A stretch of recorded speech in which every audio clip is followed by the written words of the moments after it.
Good evening and welcome to ELOSOFUMARTAKES. This is our 36th take. Happy Independence Day, everyone. A very early happy Independence Day to everyone out there listening and watching. We really appreciate you guys tuning in. And we have a fantastic Independence Day extravaganza planned for you tonight. I'm so excited about the show. I've been excited about this show. And it's kind of my tribute and my way of saying thank you to all the men and women that serve in our armed forces here in our country and around the world. And I am very, very pleased and very, very privileged to have three extraordinary guests with me tonight. They are not only Premium Cigar Industry veterans, they are veterans of the United States Armed Forces, all three of them. Tonight I have Brian McGee, Paul Costo, and Trey Andrews. Gentlemen, how are we doing tonight? I'm good. Doing good. Good to see you. Fantastic. Fantastic, fantastic. So we've got pretty much every branch of the military represented tonight, and I'm pretty. It was just extraordinary luck. I happened to ask these three gentlemen to join us tonight, more because of my relationship with them and what they mean to me personally as well as professionally, and what they do for their specific companies. Brian, of course, represents Crowned Heads. Paul represents, of course, Oliva, and Trey. You have a new gig officially as of this morning, right? Or as of midnight last night? That's correct. July 1st. Just started with Micallef Cigars. Now that's got to be exciting for you. So you were on a previous take with me. Trey's the only repeat guest here tonight, and we broke down what it means to be a cigar broker and how a brokerage works and everything. So now you're coming back to the world of in-house and everything. How excited are you to join the up-and-coming team? Everyone's been hearing a lot about Micallef, and they've been certainly putting their name out and putting out some good cigars here for a little bit, and they're kind of, it seems like they're gearing up for a big move, and obviously they got you, right? Yeah, I interviewed with them about a year and a half ago when they were first getting on the scene and as a broker. And at that point in time, I told Mr. Micallef I really enjoyed him and the cigars, but a new company at that price point, I would be doing him a disservice if I was to add into my portfolio. And I told him he really needed to go with the in-house rep. And lo and behold, we moved forward, and we hired a very good friend of mine by the name of David Lampert to help run the company with them. And they both decided they wanted to bring me on board and start in-house in Texas. Awesome, man. That's great. Well, congratulations and best of luck with him going forward. It's you guys certainly have a lot of talent, like you said. Dave Lampert's heading up some operations there. They brought you in, and that's really exciting. And there's a lot of I know there's a lot of exciting things to come from Micallef, so that's really fantastic. We hired my buddy David Jolly to be our in-office guy, and he's a real cigar guy too, and we'll be working hand in hand. So I'm pretty excited about that as well. Fantastic, man. That's good. Yeah, I know you were kind of looking. Well, you were kind of helping them look for that position a while back before you had joined their team. So I'm glad they found such a good person to fill that spot. That's great. So so Trey, you represent the Navy. Paul is a United States Air Force veteran, and Brian is a U.S. Marine veteran. So kind of just get an idea of where your story started with the military. Paul, how did the Air Force fit into your life? How did you end up joining them? Why did you choose the Air Force, and why did you want to go into the military in the first place? Great question.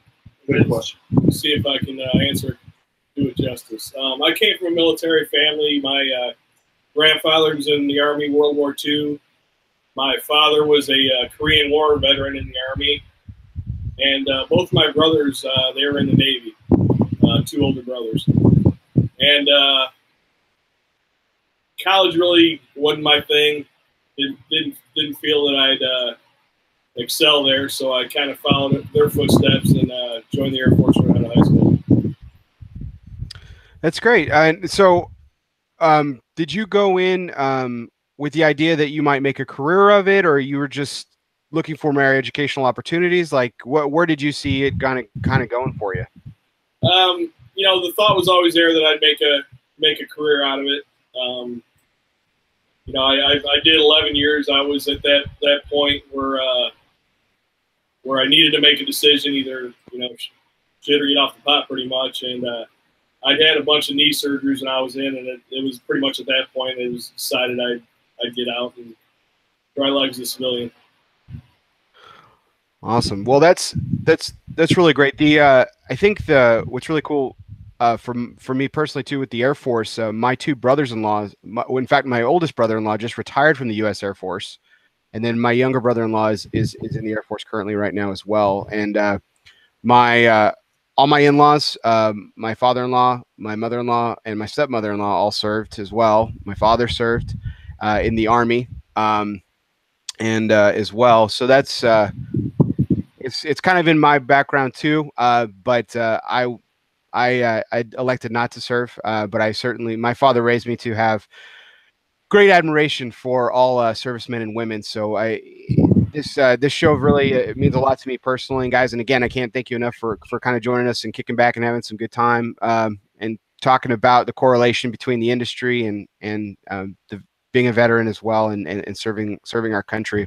Speaking of serving our country and speaking of World War II, Paul, you know, you said your grandfather served in World War II. Some terrible news happened today. The country's oldest living World War II veteran, very famed in our industry as well, Mr. Richard Overton of Austin, Texas fame, and smokes cigars daily, drinks whiskey daily, and they've had several feature stories and everything. USA Today reported that well, some bastards decided to steal his identity and empty his bank accounts and stuff. And you just think, when you think there just can't be any bigger lowlifes out there, then something like this happens. Yeah, a lot of scumbags out there. Was this the guy that was at the McGee? No, was this So, Brian, so you served in the United States Marine Corps. How many years were you in the service? I went in 19. In the Corps, excuse me. Wow, the Corps. Wow, sorry. You're forgiven one time. I went in March of 1990. I got out in 98. When I went in, it was Desert Shield, and as I was in, it turned into Desert Shield. That's that's a pretty interesting recent time in history to be serving in the military. Were you on the ground in Kuwait or Saudi or? No, I was. I went in. I worked on F-18s. I was a radar, weapons, avionics, communications tech on the F-18. My final duty station was MAC 41 at NES Dallas before they closed it down, and my squadron BMFA 112. When I was assigned, they still had F-4 Phantoms, so we were never activated and sent over. So I was never overseas. Well, so what was it about the Marine Corps that you were attracted to that made you want to enlist in the Marine Corps and say, like, not the Air Force, the Navy, or the Army?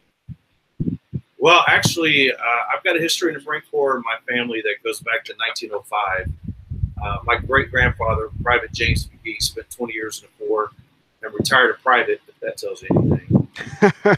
My dad was an officer in the Marine Corps. He was a Vietnam veteran. His brother was in the Marine Corps. His brother's son's in the Marine Corps.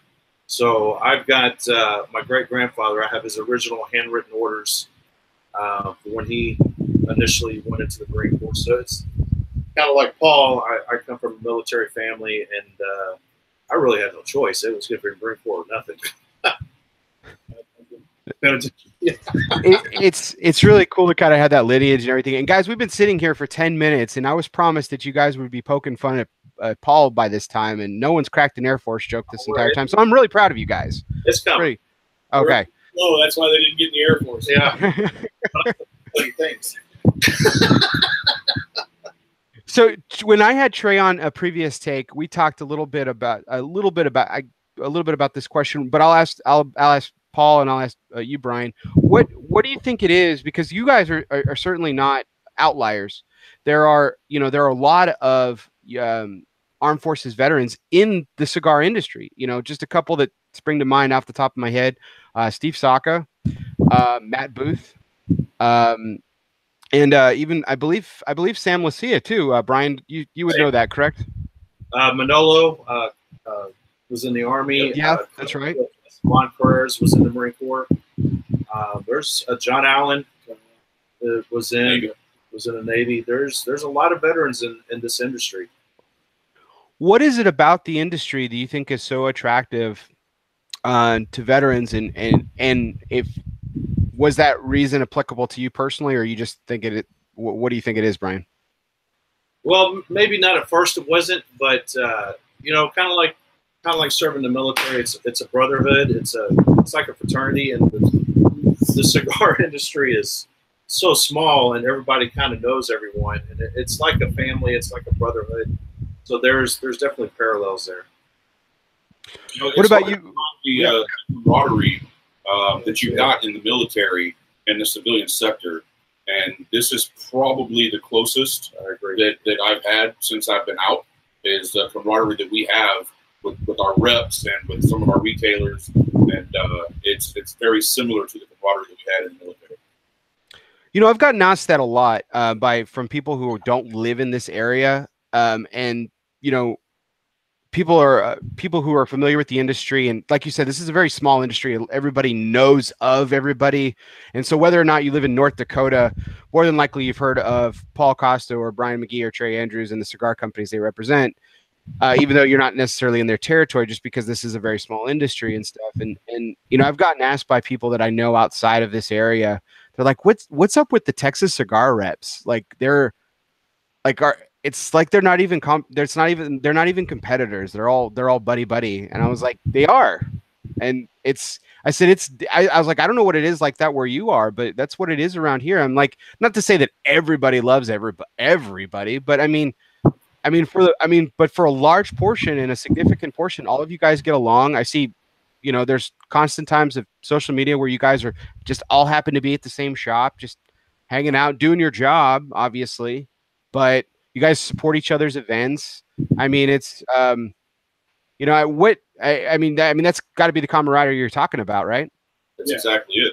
Yeah, I mean, look, all of us here, we're competitors, and we want to outsell each other all the time, but we all get along, and it's a job to where there's no need for the, you know, there's no reason to be cutthroat. Yeah, we want the shelf space, and we want the sales just as much as the other guy, but I would say the reps in Texas definitely get along better, and we hang out more than I guess probably most in other parts of the country.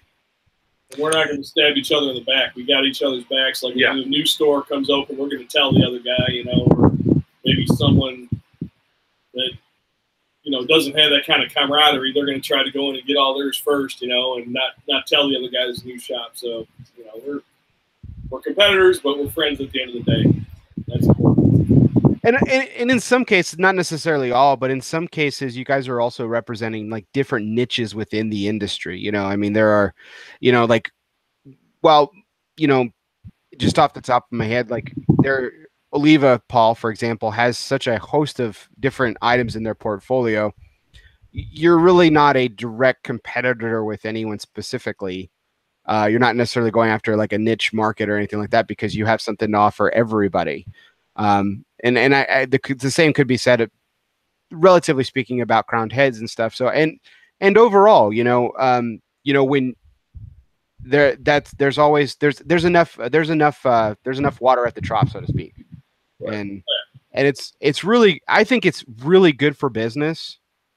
From speaking from a consumer perspective and from a retailer perspective, having such great relationships with all of the reps, and to see that you guys get along so well goes a long way for me. Again, me as a competitor and me as a consumer and me as a retailer, because I know that, you know, if one of y'all says something about something else, I can take it. I could take it at face value and truth, because I know you guys aren't meant to screw each other over. You guys are going to give us honest insight about, you know, about what's going on and stuff. So I think it's incredibly valuable and great, for example. So, my next question was, if you guys weren't, okay, so this is where we can have a little fun here. So this is how this is going to go. The question is, if you couldn't work in the cigar industry and you couldn't go back to the military, what would you be working in? But we're going to do this a little bit differently. Okay. So We're gonna start with Paul. So Trey, you're gonna guess what Paul would be doing if he wasn't working in the cigar industry and if he wasn't in the military. And Brian, you're gonna guess as well. And then Paul, you're gonna tell us the answer, and we're gonna go around the table here. Okay, we're gonna have a little bit of fun. So we're gonna start with Paul. So Trey, if Paul wasn't in the military or in the premium cigar industry, what would he be doing for a living? Paul would be working at Condoms to Go. There it is. Okay. Well, okay. So why Condoms to Go? Why not like, you know what? Why not like Sarah's Secrets or something? You know, like. That's probably a little more up his alley. Fantastic. Okay, so Brian. So your guess on what would Paul be doing for a living if he wasn't working in the premium cigar industry? Oh, Men's Warehouse, selling suits. Selling suits. Yeah. You see how like? No, in all honesty, I would probably think that he would be like selling insurance or something. Selling insurance. Okay, so selling suits, selling insurance, joking around, selling condoms.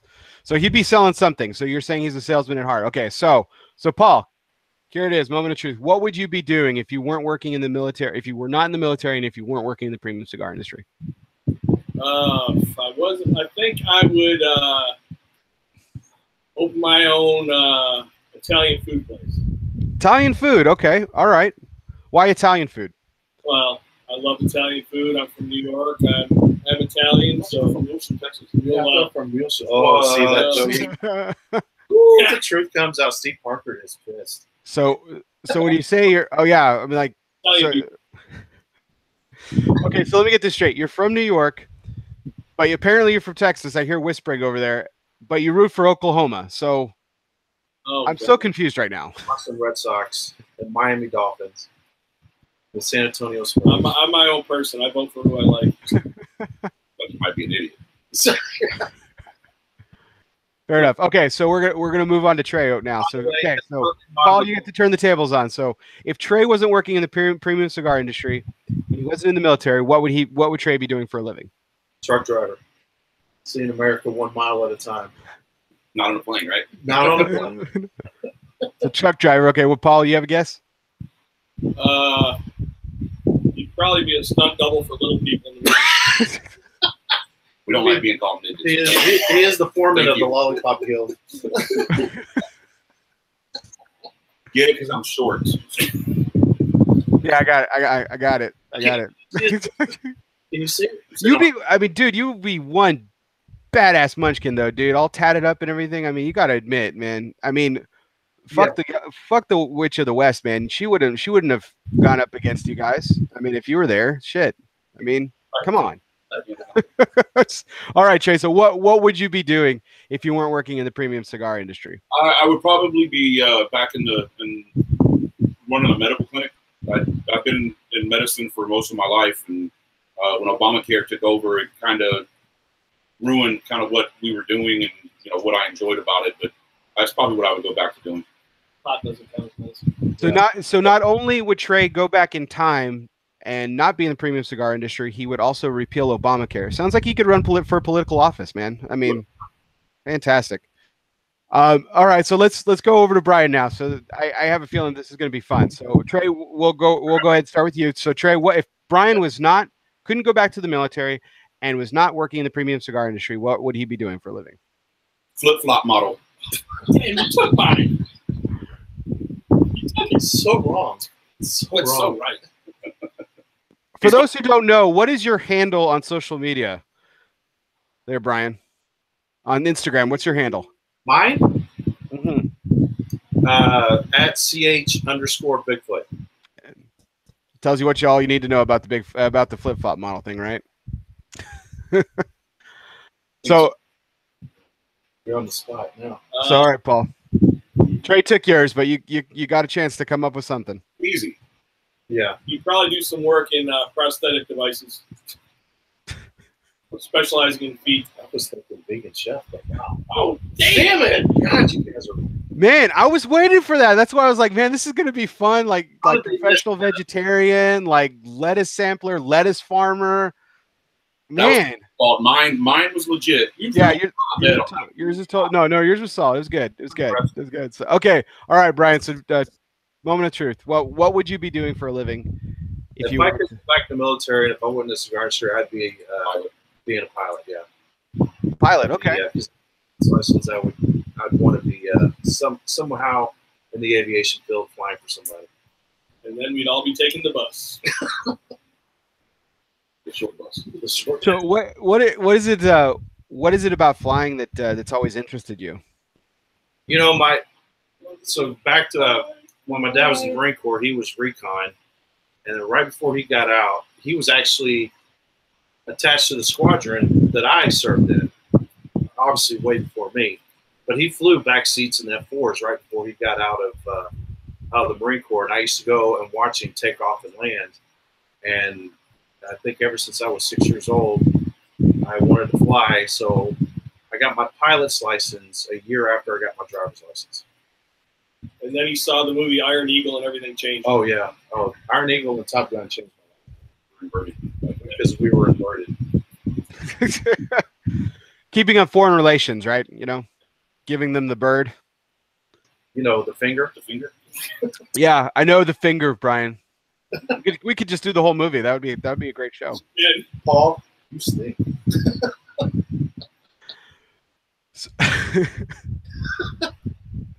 So this is a really, I guess it's kind of the calm before the storm, so to speak, with the IPCPR trade show coming up, and all three of you guys will be there. I guess, Trey, I got to ask you: is this the perfect time to make the change that you're making, or is this a pretty challenging time? Changing companies right before the trade show. Honestly, I say a little bit of both. I do think it's the right time because I'm going to be able to be at the trade show with the new company. Meet all of our customers, meet everybody involved with the company, and kind of get a feel for each other. It's kind of difficult to do that throughout the rest of the year. It is kind of tough also because this is a new company and we're going through some changes starting right now. And it's very difficult for me to be out there trying to sell our product with the changes that we're making and the new cigars we're coming out with. That's going to help launch what we're doing. And then on top of that, having to leave my other companies right before the trade show, it was very sad. And I know that it kind of put those guys in a tough spot, but this is what the new company needed. And, they made sure they took care of me. So I had to do what I had to do. Absolutely. So, okay. Well, that's interesting. That was something I really wanted to know about. And I think, Paul, if I'm remembering correctly, you made a change around the same time too, as well, didn't you? We started almost exactly a year ago. So, with the new company, it's definitely beneficial, man, because you're meeting pretty much everybody. They're coming to you, and you're learning. You're getting a crash course in all the new products and everything, and it's a really good time to start out with the new company. Like you said, it does put the old company a little bit of buying, but they'll make it. They'll be fine. There's plenty of people there on deck to help out. And Brian, like Trey said, this industry is very small, and it's really a really fantastic relationship building business and everything. And some of the relationships that you've built over the years have kind of put you into the spot you are today. You've been with a couple of companies, but they've all kind of been the same company, so to speak, because of relationships and that you formed in the past and people moving around with companies. You've kind of been able to take advantage of some great relationships and move to some really great companies. You were with arguably one of the most cutting edge cigar companies in the 90s with CAO. Then you moved to Carlos Terrano, and then after Terrano, it was obviously you made your current move to Crowned Heads. Was there anything in between? Did I miss anything, or is that the timeline? Right, that's right. What so because of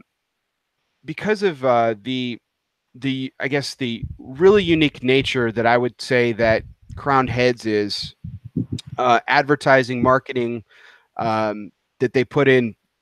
Crowned Heads, we obviously know that John Huber and Condor came from, and you as well, Miguel Chodell, all have roots with CAO, and you guys have taken some of those practices and really built on top of that foundation and everything. From that kind of standpoint, that creative standpoint, what kind of goes into y'all's mindset about the show that's, you would say, different than maybe your other experience with Tarano or what these other guys would experience?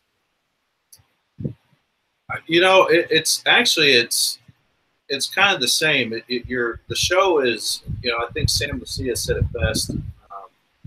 We spend all year chasing our customers, visiting customers, going to see customers. The show is the one time they come to see you. They search you out and they find you, and they all come to spend money at the show. So your goal is the same no matter what company, is to show the new product if you have any, to reinforce your core lines, and you know, to get that business that you know, that you should be able to get at the show. But the constant thing is, you know, we're in the cigar business, but we're actually in the relationship business. Yeah, it's all about building relationships. So like Trey or Paul or myself, because of the relationships we built, no matter what company we're with, the relationships is what keeps us in these stores, and our retailers or our customers trusting us with the products that we're representing. So you've had a couple of, or you guys have had a couple with Crown Heads, have had a couple new releases just come out to the marketplace. The limited edition Lancero 4 Kicks Maduro, excellent cigar, as well as this year's rendition of the Las Calaveras with a San Andreas wrapper. What is it about the Las Calaveras line that you think that has the market still craving that kind of limited edition? I won't call it a fad, but I will call it a fad that was so popular years ago, but they seem to still be having such great success with it. You know, it goes back to the first release. It was our first collaboration with the Pepin family. That cigar really kind of put us on the map. And it was, I mean, people still to this day call the office asking for the 2014 Las Calaveras. So based on the success of that one, every year it's, I mean, we don't ship it until June. We don't start taking orders until May. But in December, they're like, hey, when can I place an order for Las Calaveras? I mean, I'm not going to say it's opus level, but I mean, it's to a point to where it's very highly anticipated every year we release it. And speaking of successful, Oliva recently had a #1 cigar of the year, and we all know what comes with having a #1 cigar of the year. Now, Paul, I'm sure you have to field this question dozens of times a week. Hey, can I get any Melanio Figurados? Can I get any Melanio? Can I get any Melanio? I'm sure you get that all the time. Because all of you have to deal with this in one way or form or fashion, but when you are pressured about one cigar in particular that just isn't available all the time, the supply, the demand completely outweighs the supply. How do you turn the table on making lemonade out of lemons, so to speak, because you know you can't give the retailer what they want? That's a great question. You know, you gotta let them know you got a whole portfolio of products that are just as good as that one. Just because they got a rating doesn't mean the other ones are less superior. So you got to do your job as a salesman to put that other product on the shelves and let them try it, let them experience it. So, Trey, since you have had so much a more diversified experience than these guys, because you've done the in-house thing before, and you've also brokered as well, and you've had the opportunity to represent way more brands as well. Is there a trick, so to speak, as far as finding that right cigar in your one company's portfolio or one of your other company's portfolios that would kind of foot the bill if you can't offer the one thing that they're asking you for? One of the benefits, and we spoke about this last time I did this with you, one of the benefits about being a broker and representing multiple companies is it should be a decent chance that you can have a cigar from another line or another brand that is similar enough to where if I can't get you this cigar from ABC company, I do have this one from XYZ company, and it may not be exactly the same, but it's in the same wheelhouse, and we can get you some of those, and then whenever the other ones come back available, we can get you taken care of. Right. I think that's the great thing about this industry, because from my perspective, when I'm working in the shop and everything, if we don't have something, it's easy to well, for me it's easy. I'm sure it's harder for some retailers, but it's easy for me to go somewhere else in the humidor to correlate what their particular taste is, because I don't want to say there are a lot of cigars that are alike, but there are a lot of cigars with similar components that you can gravitate different customers to, and they kind of they kind of fall in love with a bunch of them, and it really helps kind of spread the love around and everything. That's the difference between a good retailer and some of the other retailers out there. I've been in shops before where a customer will come in and ask for a cigar, and the retailer will say, no, we don't have that, or we don't carry that. That's it. And that's it. And that customer leaves and will probably never come back. And it drives me insane, because you can very easily say, I don't have that, but this would be very similar. You should give it a try. And even if that's not the cigar that person wants in the long run, they're more apt to come back and be a customer because you were able to talk with them and educate them. But there's a lot of retailers who don't do that, and it drives me insane. Well, thank you. I thank you for the compliment, Trey. I really appreciate that. I just think of it as fun. Honestly, I guess I'm just a nerd that way. I'm kind of a geek. I've always found that challenge to be fun. And I mean, I'll give you an example of what happened to me last night. I had a customer come in and ask for Providencia. You guys might have heard of it. It's locally owned. It's a very boutique, small company that's just starting out. I think it's a year old or so, something like that. And I had heard about it because I'd read about it. And I said, "Oh yeah, it's locally owned, blah blah blah." And I'm sorry, we don't carry it, but here's some cigars that might fit that wheelhouse, because I had read up on the blends and I saw what kind of tobacco's in them. So I was completely shooting from the hip, to be honest. But I did say, I was like, hey, listen, if you're looking for Providencia, and I pulled up my phone, I said, hey, here's some retailers in the area that apparently carry them. So I know that, like I said, I know they're locally owned, and if that's something you're seeking out, he's like, oh well, I happen to know the owner, so I just carried them. I was like, oh, okay, cool. All right. What's that? I said they're really good guys, and they do have a nice following for them. Yeah, it's incredible to me that even at this stage in the game, and even with the deeming FDA regulations looming over us, and even as long as that I've worked inside the business, I mean, are you guys still shocked at the number of cigar companies that are out there? Yeah, absolutely.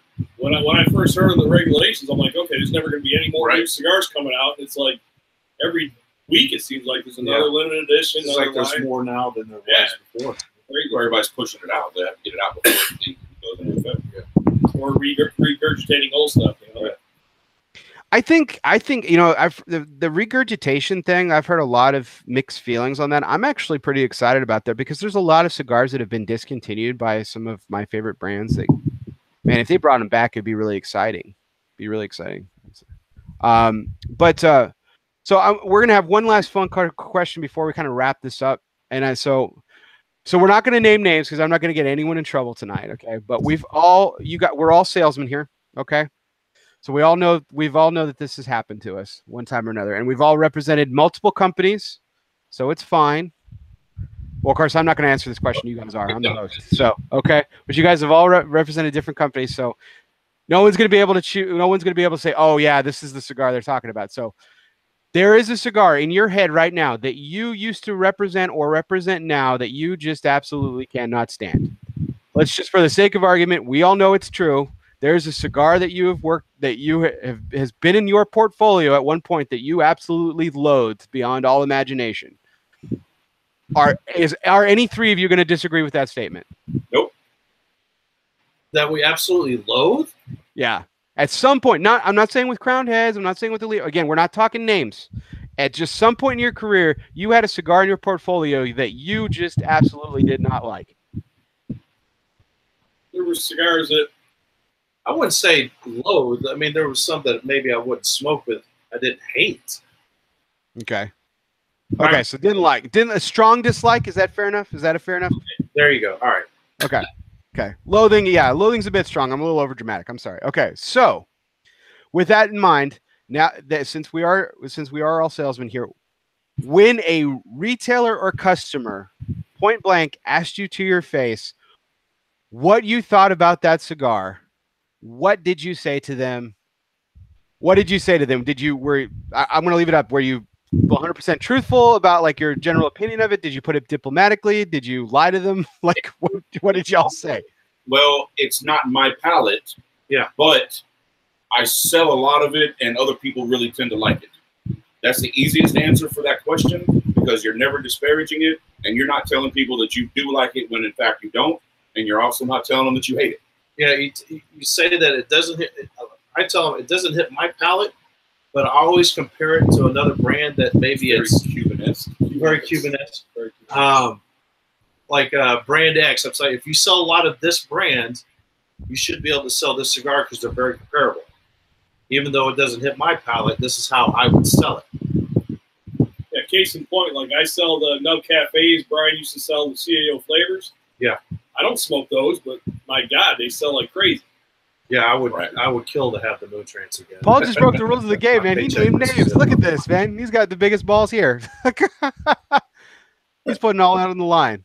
Okay, so with that in mind, like, okay, so yeah, because I do that too. Like my shtick or my phrase that I use is when people ask me about a cigar, I'm like, oh, that's not my bag, just not my bag. Like, and I kind of a spin off of what Trey says. I'm like, hey, it's not my bag, but people love them, you know, people love them, and people like this, like that. So I kind of bit and piece everything that you guys said together, you know.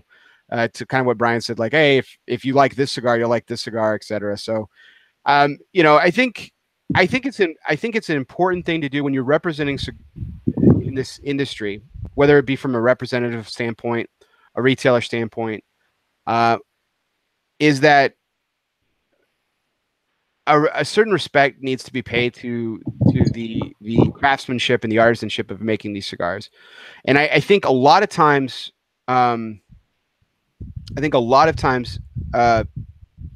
Unnecessarily, people will trash a particular cigar or cigar company, and I think it's really unwarranted because, you know, a lot of hard work went into making that project. You may not like it because, you know, if everyone liked the same thing, it would be one hell of a boring world.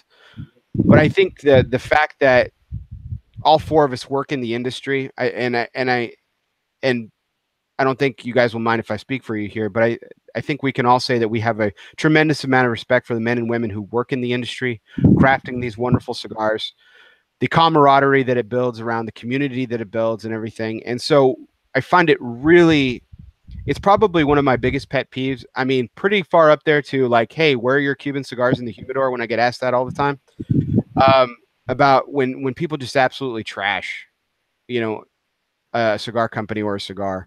I mean, do you guys feel the same way, or am I speaking out of turn there?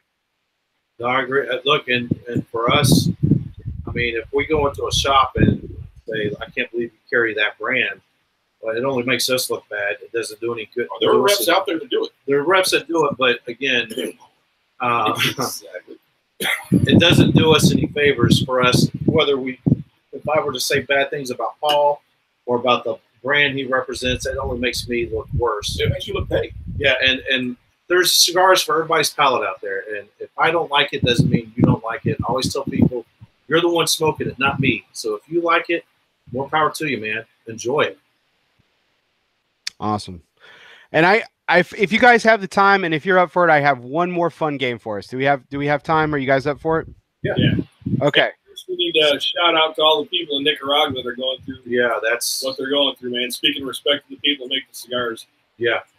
And I'd like to give a thanks to you know, John Osgood, who passed away a couple weeks ago. Absolutely. They gave me my first crack at this industry on this side of it, and that guy was nothing but a class act, and he will definitely be missed. You know, he was such a different person in the industry. It's interesting that you brought him up, Brian, because he was what you guys are on and no disrespect intended, but what you guys are on a smaller scale. You guys are ambassadors for your brand, ambassadors for your business. And he was not only an ambassador for his brand, he was an ambassador for the industry. But more than that, he was bigger than the industry. He was in the arts. He was in this. I mean, he was a scientist, for crying out loud, but he was one of those rare Renaissance men that kind of his lifetime and his influence spanned the gap, so to speak, and he was a really impressive individual. I tell you, when IPCPR was in Houston, they had a family. I think it was a family friend. Their kid interned for our company for the week, and basically this kid, he was getting his coffee, dumped in the trash, cleaning ashtrays. That's what he did all week. He was our gopher. And at our team dinner, Jono stood up and he said, if CAO was the sun, and he points to the intern and goes, you are the moon because you are the reflection of our company. Everybody in that room started crying, and he made that intern feel like he was bigger than CAO. I mean, the man was just a complete class. When I left Toronto and I interviewed with with Crown Heads, we were still officing out of the old CAO building. And I went there for my interview, and I see Jono for the first time in 5 years. I hadn't seen him or spoke to him in 5 years. He walked out of the bathroom. He goes, my God, Brian, how is your daughter Jordan doing? I hadn't seen the guy in 5 years, and he asked me about my daughter. And that was the kind of guy he was. He knew everything about you. It sounds like he might be a shitty friend. You can see him in 5 years. Well, then that's. I was just about to ask him, you have a daughter? Like, apparently he's also got a wife. We never see her either. Wait, you're married? I'm not gay. Oh shit! Only on Tuesdays. But yeah, that was Jono in a nutshell. Yeah, absolutely. I mean, I never had the privilege of meeting him. I read quite a lot about him. I've spoken to a lot of people that knew him, and his influence was felt over so many people and so many aspects of life. So absolutely a shout out to the Osgener family, and we certainly will miss him, but he certainly won't be forgotten. Absolutely. Paul, again, thank you for bringing that up. A beautiful point as well. We know a lot of people in Nicaragua, people that we would call friends, some that we might even call family that are in Nicaragua right now and on the ground. And it's a situation that's scary. And the cigar industry kind of takes a back burner to the real concerns of civil unrest that are going on there, because we worry about the people that we know and love that are down there, and the people that we don't know as well. I mean, it's certainly very sad, and it's certainly very alarming that's going on. And we were kind of talking about people not being necessarily in the know and kind of joking about it a few minutes ago. But I'm really shocked that I'm bringing it up to some customers and some coworkers at my 9 to 5, and people don't know what's going on, and it's really sad. It's hard to. A lot of times we're talking with shops or with each other. How are our cigars going to get here? How are we going to do this with this going on? But I think we also need to step back and really think about the people there that are getting harmed or murdered and all of that stuff, and put the cigar industry itself on the back burner and really, worry about what's going on with the people there. It's hard because obviously it's what makes our living for us is getting the cigars here, but this is a much bigger ordeal than just the cigar industry. I was faced with an interesting perspective today. I spent most of my time today in a auto repair shop, sitting in the lobby waiting for my car to get fixed, and I happened to be watching a show on my tablet, killing some time. I was doing a little research for this show and some other future shows and things like that, and just kind of, like I said, chucking time and everything. And there was a scene in the particular show that I was watching where, a father and son had just gotten into a fight, a few moments earlier in the show, and then fast forward, and it's kind of not quite that Friday night sitcom moment, but sort of, where so much had happened in those few minutes, and it really didn't. The bullshit didn't matter. He was just happy to see his son, and it kind of had me sitting there thinking, I'm sitting here stressing about my car. I'm stressing about my work upcoming this week, how to cram in, this show. I'm also going to the trade show later this month. Got a billion things running through my head, and it's interesting, like with a situation like Nicaragua, how something so trite as a car repair can just really be blown out of proportion in your own head, and what's really going on in the world and stuff. So it is very concerning. It's something that I think we need to continue to bring attention to, and continue to hope for the best as the negotiations keep going on, and hopefully there's a a civil and peaceful resolution to what's going on, for sure. All right, I said we're going to play a game. Yeah. So we're going to end it on a fun note here. So, for a second there, I forgot what I was going to do, but I got it back here. So, okay. So the rule is it has to be a brand owner or manufacturer. So a cigar brand owner or manufacturer. Okay. So that's who the answer to the question is. The question is, if you were the owner of, not necessarily the brand you represent, but if you were an owner of a cigar company, if you were owner and manufacturer of a cigar company, what cigar brand owner or manufacturer would you hire as your first rep? So we're turning the tables. You guys are reps. You're hired by national sales directors, brand owners, and manufacturers. So if you were the owner or manufacturer of a cigar company, what brand owner or manufacturer would you hire as your first rep? So any volunteers for first? Because I'm going to pick somebody. Who wants to volunteer? Paul? Omar. Yeah. Because he scares you. Omar DeFries, Fratello? Okay. Brian, you're going with that as well? What? What's that? What did you say, Paul? I said he is a selling machine. Awesome, that's fair enough. Brian, is that your answer too? You got somebody else? No, I would actually hire Mike Conder from Crown Heads and formerly a CAO. That man is also a selling machine and very, very knowledgeable. Awesome. Brian's playing the little suck up game, but that's cool. It's cool. It's honest. It's fantastic. I like it. No, Mike's great.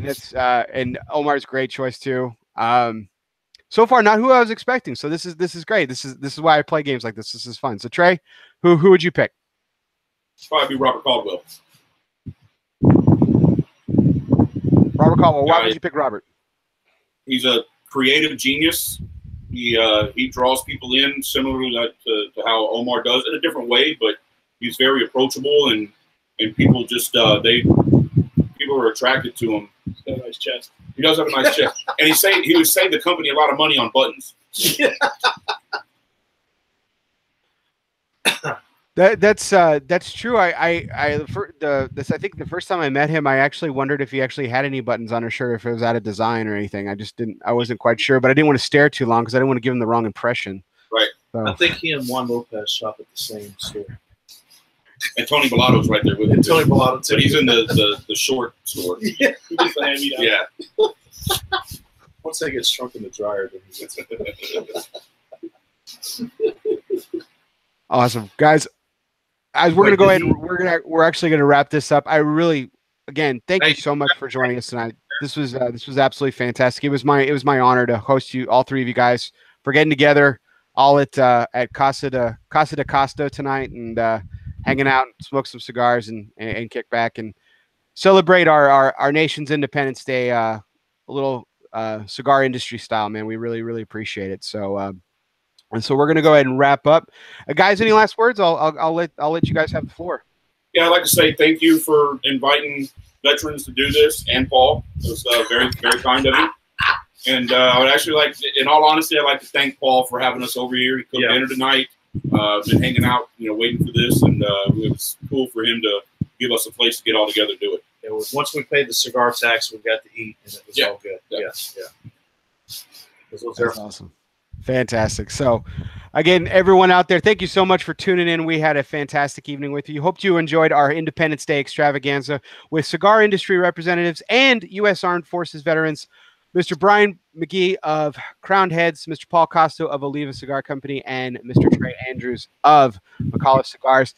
We really appreciate you. This was our 36th take at ELOSOFUMARTAKES. We were live here at the Casa Cueva studios of Euless, Texas, as always. We really appreciate all of your likes, shares, comments on social media. We'll be posting up updates as soon as possible on future guests. Be sure to tune in next week as Boston Jimmy of Stogie Press joins us for our 37th take, our show right before the trade show. It'll be really exciting, a lot of fun stuff to cover, and we're all excited about the trade show coming up. So stay tuned for details. We'll have a special show coming from IPCPR as well. You definitely don't want to miss that. And again, my thanks to my wonderful guests, Brian, Paul, and Trey, and to all of you viewers, and to all of the men and women who serve this great nation. We thank you, we salute you, we appreciate you, and it is our honor to have you serve us. So we really appreciate it. Thank you so much. Again, this was our 36th take live from the Casa Cueva studios of Euless, Texas. I'm Barry Duplessis.